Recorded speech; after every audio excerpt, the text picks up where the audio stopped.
en attendant qu'Israël écrase définitivement tous ses ennemis, ce qui risque de prendre un certain temps vu que la guerre dure depuis 3000 ans, c'est-à-dire depuis l'époque du roi David en 1000 avant Jésus-Christ, et je gage que la guerre sera encore en cours malheureusement dans 3000 ans.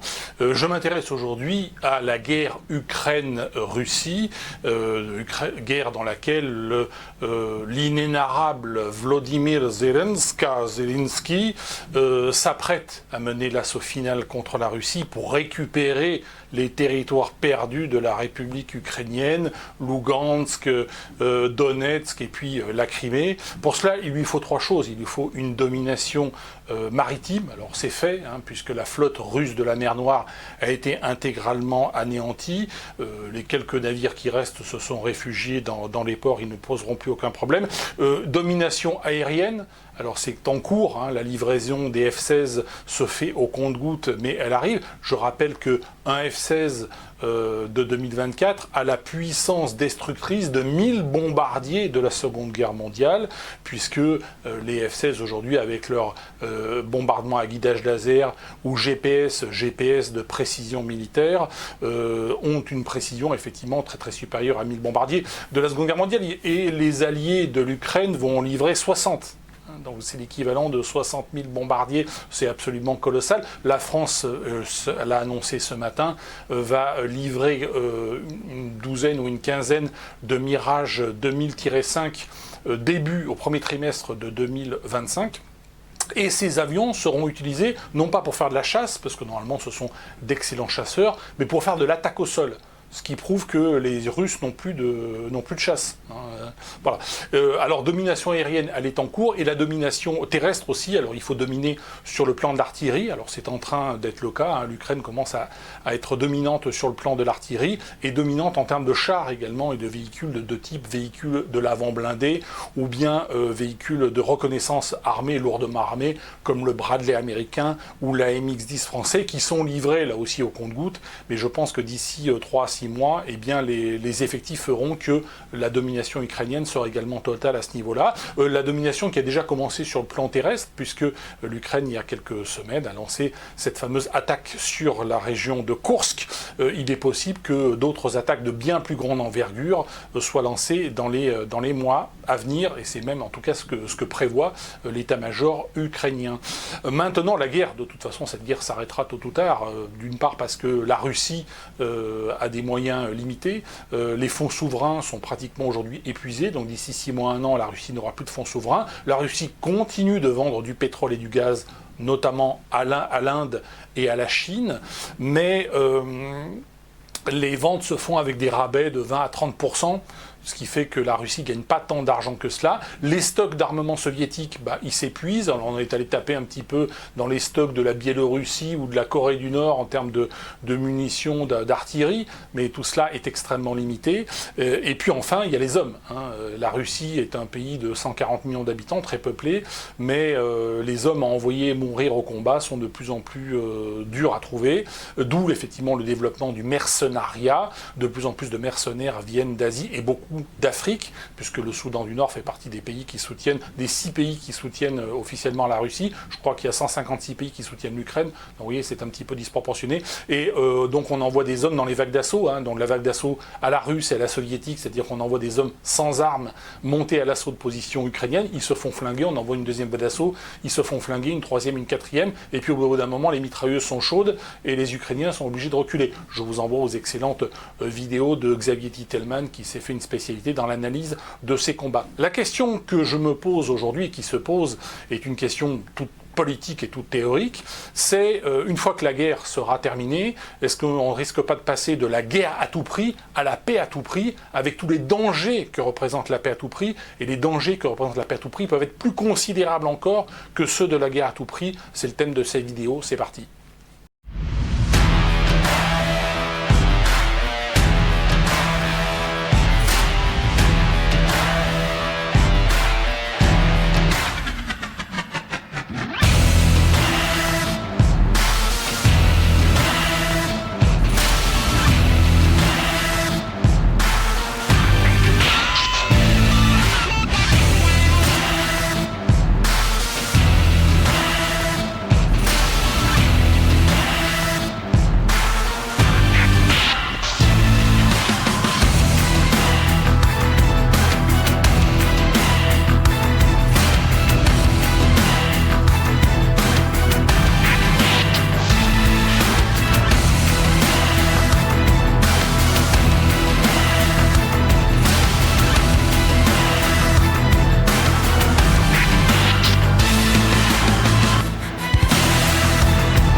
le savez, toute l'ambition de mon travail est d'apporter une plus-value par rapport aux analyses que vous pourriez trouver sur d'autres chaînes YouTube ou par rapport aux excellentes émissions de télévision. La chaîne LCI traite très largement du conflit russo-ukrainien.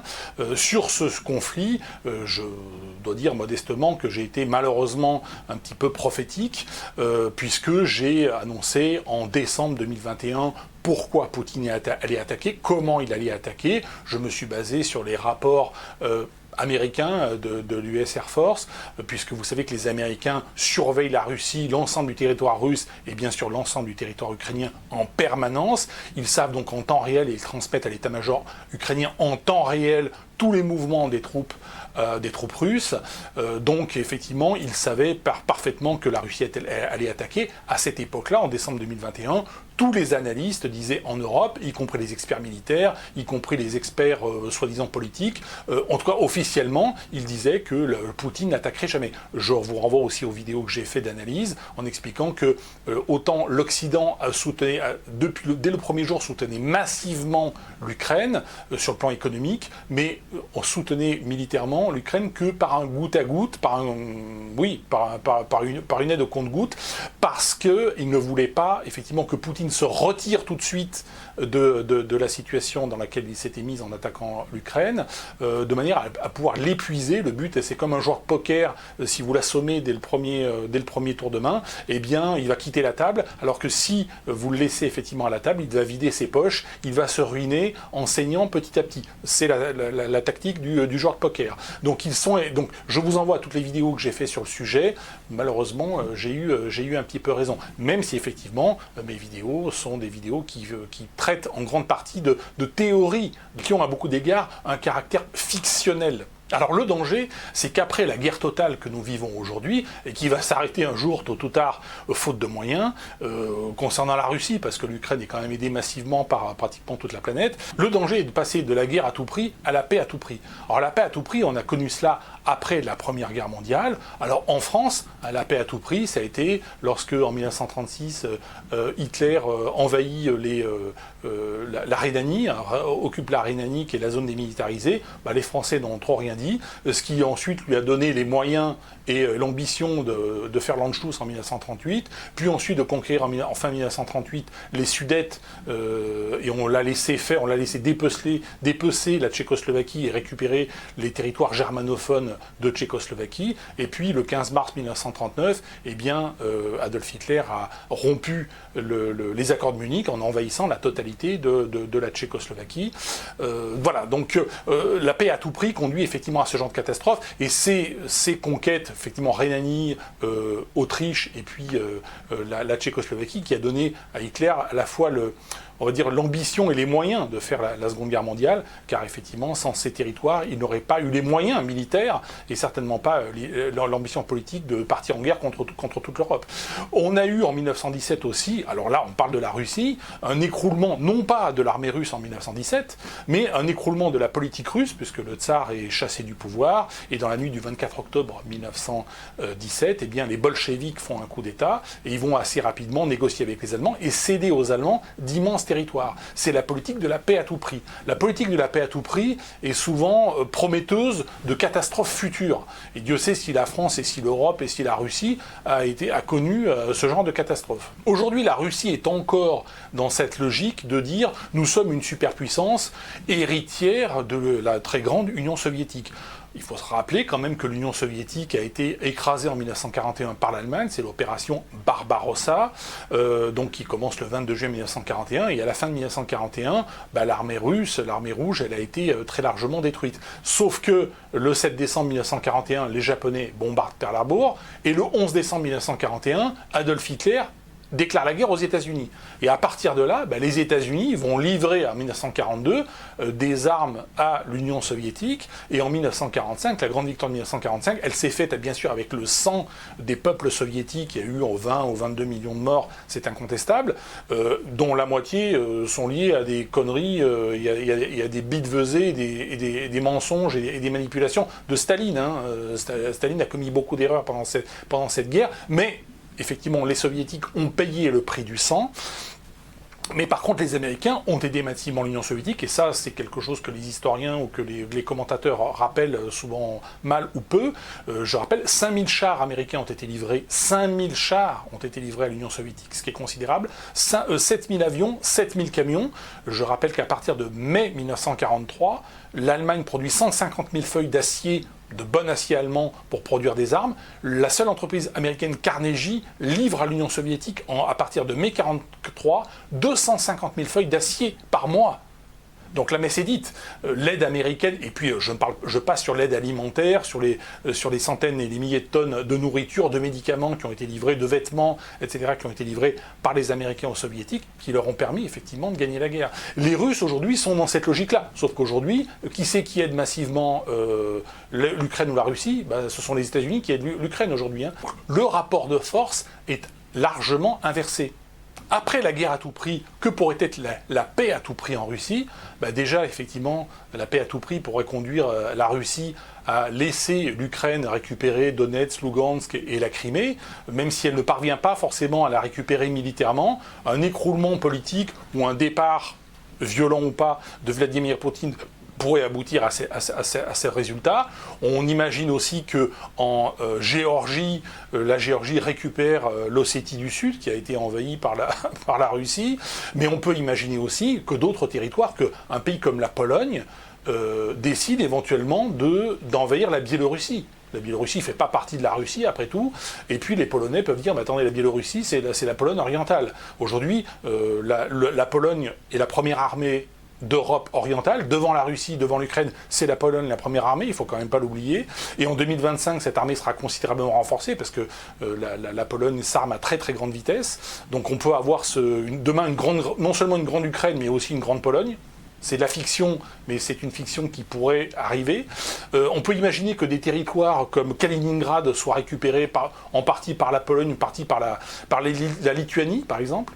C'est quelque chose qui est tout à fait possible. On peut imaginer qu'un certain nombre de républiques, car je rappelle que la Russie est composée aujourd'hui officiellement de 24 républiques autonomes, mais en réalité 21, parce qu'il y a 3 républiques, c'est Donetsk, Lugansk et la Crimée, qui ne sont pas reconnues internationalement, mais qu'une partie de ces 21 républiques autonomes déclarent leur indépendance, comme la Tchétchénie ou le Daghestan, par exemple. Et à ce moment-là, est-ce que Moscou, dans une logique de paix à tout prix, aura la volonté et les moyens militaires d'aller récupérer ces républiques qui vont déclarer leur indépendance? Rien n'est moins sûr. Et c'est même presque sûr qu'ils n'auront ni la volonté ni les moyens d'aller faire la guerre. Ils diront, vous voulez votre indépendance, vous l'avez. Donc on risque d'avoir un éclatement de la Russie après avoir eu un éclatement de l'Union soviétique en 1991. On peut imaginer aussi qu'un certain nombre de territoires, comme la Carélie par exemple, qui est une république autonome, se rattachent à la Finlande.